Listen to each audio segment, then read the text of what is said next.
Hello and welcome to another Sprues and Brews unboxing. Today we are looking at the latest releases for the Aeldari range, the Avatar of Khaine and the Shining Spears. So first of all, massive thanks for Games Workshop for providing us review copies to share with you guys. Really looking forward to looking at these models. The Avatar of Khaine in particular looks absolutely incredible compared to the old metal one, and even the resin forge world one. So really excited to have a look at how that goes together. At the end of this video, hopefully I should have some of these built and painted as well. So hoping to do at least a bit of a size comparison for the Avatar of Khaine, show what he looks at painted up, and see if there's any chance for magnetisation to change out the weapons and the head, etc. So yeah, let's have a look at these. First of all, I think we'll have a look at the Shining Spears. So there was a bit of speculation back when the Ranger bikes were announced whether there'd be a dual kit, and actually no, these are their own kit. So these are essentially your close combat Eldar jet bikes. In the past, I think these were a resin or metal upgrade kit for the old jet bike kit. So it's nice to have a brand new plastic kit for these. So let's pop these open, have a look what's inside. So first of all, we have got some standard flying stands, nothing special there. They're the standard ones that they've had for quite a while. We also get the same Eldar sheet that we've seen quite a few times on the site now. You know, transfers for each of the major craft worlds. Nothing different there. We'll have a look at the instructions in a little bit. Onto the kit itself, it looks like we get 2 sprues, being able to build 3 jet bikes between them. Now, just eyeballing the sprues, looks like there is a little bit of customization with the weapon loadouts. But I think on the whole, these are going to be a fairly simple build. There's not too much there that looks difficult to put together. We'll have a look at the instructions a little bit, just see if there are any options that I can't spot on the sprue, but they look fairly straightforward. And again, there is the other frame for them. I'll just move that out of the way. And again, really, really nice kit. Games Workshop have really gone to town on these recent Eldar releases. They look like they're going to be quite fun to paint up. I used to have a Beotan force, and I'm kind of tempted to do a little Aeldari force maybe at some point. Maybe it's a bit of a palette cleanser in between all the chaos stuff that I've been painting recently. But yeah, looks like there's a few head options as well. Again, when we come to have a look at the instructions in a second, we'll just see what options there are. So speaking of which, let's have a quick look to see what we can do with these. So yeah, it looks like there is a little bit of variation that is available here. As we flick through, on the whole, I believe most of these are going to be fairly, fairly straightforward to build. A couple of head options, again, a couple of weapon options. So quite like the one with the pennant there, or you can have them with a sword instead. It looks like you've got helmeted and helmetless heads on these as well. So something we've seen in all the recent Eldar kits is the option for helmetless heads if you want to use them in an Inari force, just to give them a bit of a distinct look from the standard craft worlders. So I think that's quite a nice touch in these Eldar kits. But again, as I say, fairly straightforward. You've got a couple of head choices, a couple of arm choices, a couple of spears. They're fairly interchangeable, but on the whole, it looks like these are going to be quite straightforward to put together. So yeah, they look pretty cool. But next up, we've got the big one, and this is probably my favourite kit from the recent releases just on looks, and it is the new Avatar of Khaine. So it looks like there are 3 different weapon options and 3 different head options, but from a game point of view, it's just the same stat line for all 3. I do wonder if at some point they were planning on having different stat lines. It's very much like the Greater Demon kits, the Khorne Bloodthirster one in particular, where maybe at one point they had plans for different types of avatar, and that they've made it as far as the codex. Don't know. Or they just went for looks. I mean, obviously the spear has echoes of the Forge World one, and then this is kind of a modern redo of the classic metal Avatar of Khaine. And then an axe as well. What I am going to do is see if this is magnetisable. If so, that'd be quite cool to be able to switch out the heads and the weapons. Obviously from a gameplay point of view, there's no benefit to that, but from just looking cool, then, well, it's going to be done, hasn't it? Ruler cool. So we'll take a look at those in a little bit. It looks like this is just a single frame kit as well. We've got a base. Again, at the end of the video I will do a bit of a size comparison, showing how big he is compared to other recent kits. But yeah, just a single frame, and it doesn't look like it's got a massive amount of parts. What is interesting, the weapons are moulded to the arms, so I think there's definitely going to be some potential for magnetising those arms to make them switchable. It looks like there's just a little piece of armour that plugs into the arm, so even without magnets that might just push in with resistance. So again, we'll have a look at that, and at the end of the video I'll let you know how I've gone with my experimentations into magnetising it.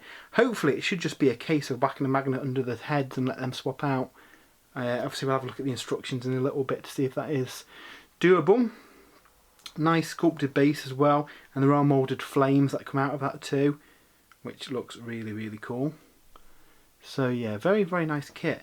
Surprisingly compact kit. I thought this might be a couple of frames. Obviously if you discount all of the different weapon options, there's not many parts, so it shouldn't be too difficult to put together as well, which is good. So let's have a look at the instructions and see what this thing looks like.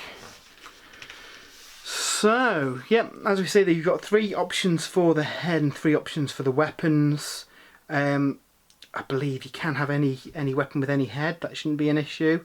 One thing that might scupper the plans for magnetising the heads is it looks like each head has its own neck piece. And obviously depending on how the rest of the body goes together, that might be difficult to make modular. What you might be able to do is pad out the inside of the neck with green stuff and pop a magnet in there. Like I say, at the end of the video, once I've built it, I'll let you know how feasible that is. We'll certainly try anyway. I think the weapon side of things should be a lot easier to do. As you can see, that the arm's sculpted to it. So you've just got this piece that you could just push in. That shouldn't need glue in. And then whack a magnet in the arm and another one in there. Again, should be fairly easy. If that doesn't work, well, I'll let you know in the video how that goes on, but I'm fairly confident that should be fairly doable. I've managed to swap out the weapons on the Greater Demon model, so as long as you get a small enough magnet and you can drill a bit of a hole in, that shouldn't be an issue. We'll see how we go anyway. But yeah, it looks like it should be fairly straightforward to build. Again, the heads, I wonder if you could build it with this neck and then maybe carve up the innards of those heads just to make them fit with a magnet. Maybe. We'll have a little bit of a play to see if they're swappable. I mean, it's not the end of the world if you can't swap up the heads. Like I say, from a gameplay point of view, there's no issue. I just thought it would have been nice to mix up the look of it if you want to while you're playing. So yeah, and he looks absolutely gorgeous too when he's painted up, so we'll have to check that out. So yeah, what we'll do now is jump into the future, and I should have these built. And here is the finished avatar. So yeah, luckily I managed to get this thing built and painted up in time for this video, and I've got to say it is an incredible model. It's so cool. Such a nice looking kit with kind of features of avatars past, and yeah, like we saw in the unboxing, there's quite a few different ways to build it, and what I've actually done is made this completely modular as well. So what I have done is drilled holes in the weapon arms, which we should be able to see if we zoom in a little bit there. So drilled holes in each of the weapon arms so that with a corresponding pin in the other arm you can swap these out, and then equally the heads also pop on and off as well. There's actually 3 necks in the kit, and there's one designed for each head, but they all actually fit on the first kind of neck mount.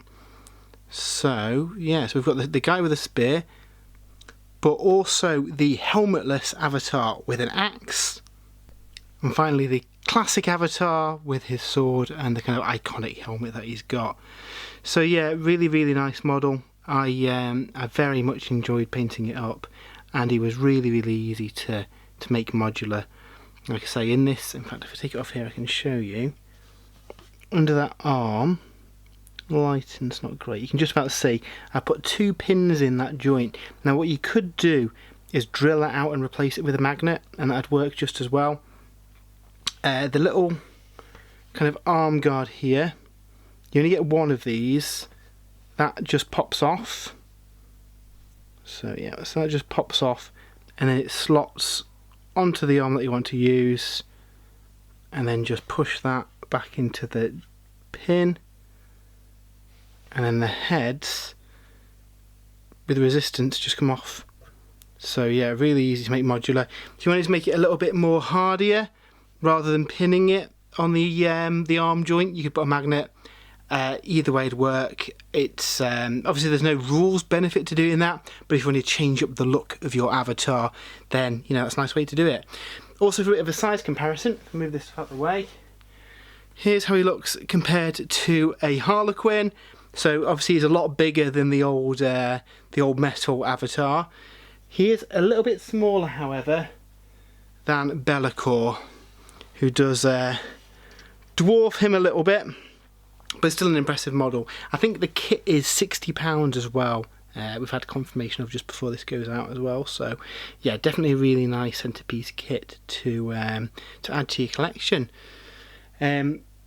Jay has also been working on the Shining Spears, so if they're done in time, I'll put in some images of them right now on the screen if he's done them. If not, they will be up on the article as well. So over at spruesandbrews.com, I've got some proper photographs of all this, all the sprues, all the kits, and yeah, if you want all that gubbins, I'll put a little bit of a write-up on the website as well of how I went about making this guy modular, because I know some of you guys will be interested in doing that. So again, thanks again to Games Workshop for sending us these new kits to review. And yeah, it's such a cool kit. I mean, I don't collect Eldar, but I jumped at the chance to paint this guy up, and now I've got a feeling I might end up doing an Eldar army because he was so fun to do. So yeah, if you're new, check out the channel, spruesandbrews.com. We've got loads of stuff on there, reviews, unboxings. So if you enjoyed this, give us a follow on here and check out the website. And yeah, we'll be back soon with some more reviews and news and battle reports and the like. So until next time, see you later and have a great weekend.